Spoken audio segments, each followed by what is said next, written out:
स्वागत है आपका मेरे YouTube चैनल में जिसका नाम है AB अवेयर्ड बंदा। तो दोस्तों आपको पता ही है इंडिया चाइना के रिलेशन में बहुत कुछ हो रहा है। मतलब इस लॉकडाउन में इंडिया और चाइना के रिलेशन के बीच में बहुत सारी ऐसी चीज़ें आई हैं, बहुत सारी ऐसी चीज़ें हुई हैं कि इंडिया चाइना के रिलेशन खराब होते जा रहे हैं और इसी बीच इंडिया चाइना बॉर्डर इशू भी चल रहा है। और दोस्तों इंडिया में काफ़ी लोग लग गए हैं चाइनीज़ ऐप को डिलीट करने में। मैं ये नहीं कहूँगा कि ये स्टेप सही है गलत, पर क्या सिर्फ एक यही सोल्यूशन है सेल्फ रिलायंट बनने का, यानी चाइनीज़ को इकोनॉमी को गिराने का। तो बने इस वीडियो के साथ दोस्तों और हम आगे देखते हैं क्या क्या चीज़ें हैं जो इंडिया और चाइना के रिलेशन को इम्पैक्ट करती हैं।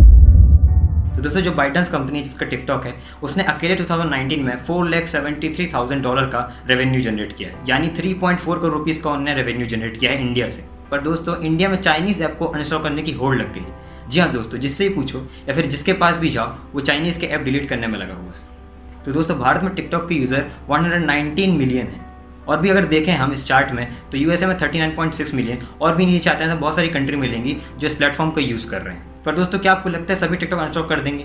नहीं। और टिकटॉक का ही क्यों दोस्तों, अगर हम बात पबजी की करें तो चाइना को उसमें 10% स्टेक है और चाइना ने 2019 में अकेले ही $1.1 मिलियन का फ़ायदा किया है। पर आप पबजी डिलीट करेंगे नहीं। जैसे मैंने आपको बताया दोस्तों कि वो पबजी से 1.1 मिलियन डॉलर कमाता है और आपको पता है यही पबजी से वो इंडिया चाइना बॉर्डर पर पबजी खेलता है। जी हाँ दोस्तों, हमारे इंडिया के साथ ही वो ये पबजी खेलता है इंडिया चाइना बॉर्डर में। और दोस्तों जो हमारा चाइना इंडिया का बॉर्डर का इशू चल रहा है वो चल भी क्यों रहा है? देखिए दोस्तों, चाइना की एक खराब इमेज बन चुकी है पूरे एक जियोपॉलिटिकल वर्ल्ड में, क्योंकि अभी तक जैसा हमें पता चला है कि वो वुहान से ओरिजिनेट हुआ है वायरस और यूएस से सीधे सीधे चाइनीज़ वायरस ही कहता है।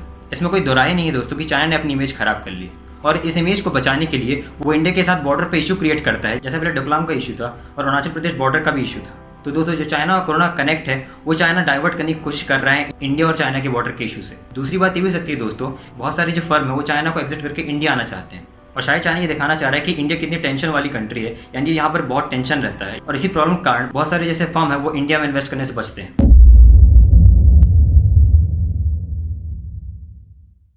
तो दोस्तों बात करें इंडिया चाइना ट्रेड की तो आपको पता है कि इंडिया और चाइना के बीच में कितना बड़ा ट्रेड होता है। 16% जो इम्पोर्ट है पूरे वर्ल्ड का, जो हम पूरे वर्ल्ड से करते हैं उसमें सिर्फ 16% हम चाइना से ही करते हैं। तो मतलब हमारी डिपेंडेंसी चाइना बहुत है। अगर आपको मैं गिराना चाहूँ तो आप देखिए 80% जो मेडिकल इक्विपमेंट है दोस्तों वो हम चाइना से लेते हैं। तो क्या हम पूरे मेडिकल इक्विपमेंट वो भी हटा देने चाहिए? अगर हम सेल्फ रिलायंट बनना चाहते हैं तो क्यों ना हम ये मेडिकल इक्विपमेंट भी लेना बंद कर दें, लेकिन हम ऐसा नहीं कर सकते। और दोस्तों जो हमारा मेडिसिन का कोर होता है वो भी हम इम्पोर्ट 75% चाइना से ही करते हैं। अगर हम वो ना करें तो हम मेडिसिन भी नहीं बना पाएंगे। और अगर हम बात करें ऑटोमोबाइल इंडस्ट्री की या फिर ऑटोमोबाइल कंपोनेंट की तो 30% हम ऑटोमोबाइल कंपोनेंट चाइना से लेते हैं। ये भी एक बहुत बड़ा नंबर है। आपको जानकर हैरानी होगी जो हमारा इंडिया है वो 4th इंडस्ट्रियल रेवोल्यूशन में जाने वाला है, पर उसका जो 60% इलेक्ट्रॉनिक गुड्स है वो हमारा कहाँ से आता है? जी हाँ दोस्तों, चाइना से ही आता है। अगर और बात करें तो हम टॉय मार्केट, जो टॉय कंपनी है 90% जो टॉय मार्केट है वो चाइना का हमारे इंडिया में है। 50% बाइसिकल मार्केट है वो हमारे इंडिया में है। जो हम चाइना का एक्सपोर्ट करते हैं उसका 4 टाइम्स हम इंपोर्ट करते हैं। और इतना ही नहीं दोस्तों, जो भी हमारे बड़े बड़े स्टार्टअप हैं जैसे पेटीएम, ओला, फ्लिपकार्ट, ये सब में एक चाइनीज़ का मेजर पार्ट रहा है। दैट मीन्स इनके बहुत ही मेजर शेयर हमारे इन स्टार्टअप में रहे हैं। तो क्या हम सेल्फ रिलायंट बनने के लिए इनसे भी अपना ट्रेड खत्म कर सकते हैं? यानी अगर आप टिकटॉक को अनइंस्टॉल करना चाहते हैं, अगर आप बहुत सारे चाइनीज़ ऐप अनइंस्टॉल करना चाहते हैं, इसमें कोई इशू नहीं है, आप बिल्कुल करिए। पर आपको लगता है चाइना की इकोनॉमी को ज़्यादा हर्ट करेगा? जी नहीं दोस्तों, क्योंकि इंडिया और चाइना के बीच में हम ट्रेड की बात कर रहे हैं। आप देख सकते हैं इनमें से ना कहीं टिकटॉक आया, ना कहीं यूसी आया और कोई ऐप नहीं आया। इसमें जो ट्रेड हुआ है वो बेसिक इंफ्रास्ट्रक्चर का ट्रेड हुआ है और इंडिया इतना सेल्फ रिलायंट नहीं बन पाया कि इन सारी चीज़ को अपने पास रख सकता है। तो बेटर है आप इन इशू पर बात करें। कई लोगों ने इसमें नेगेटिव रिव्यू दिए, टिकटॉक पर जाके नेगेटिव रिव्यू दिए, पर आप देख सकते हैं उनकी रेटिंग फिर से वही हो गई है। पर दोस्तों आप ये मत समझिए कि मैं यहाँ चाइनीज़ के ऐप को प्रमोट कर रहा हूँ, कि आपको बता रहा हूँ कि आप ये ऐप इंस्टॉल ना करें या करें। वो आपके ऊपर है, आप रखना चाहते हो रखें, नहीं रखना चाहते हो नहीं रखें। कुछ लोग ऐसे हैं जो माने और कुछ लोग ऐसे हैं जो नहीं मानेंगे, क्योंकि आपके पास फ्रीडम है, आप जो ऐप यूज़ करना चाहें वो करें, जो नहीं करना चाहें वो करें। तो दोस्तों आप अगर अपने आजू बाजू देखें तो आपके यहाँ डस्टबिन तो होगा ही, और अगर नहीं होगा तो एक प्लास्टिक की चीज़ तो होगी, तो आप उसे ही फेंक दीजिए, क्योंकि वो भी शायद चाइना से ही बना हो। आपका शायद मोबाइल होगा, शायद वो भी चाइना से मैन्युफैक्चर हुआ हो, आप वही फेंक दीजिए।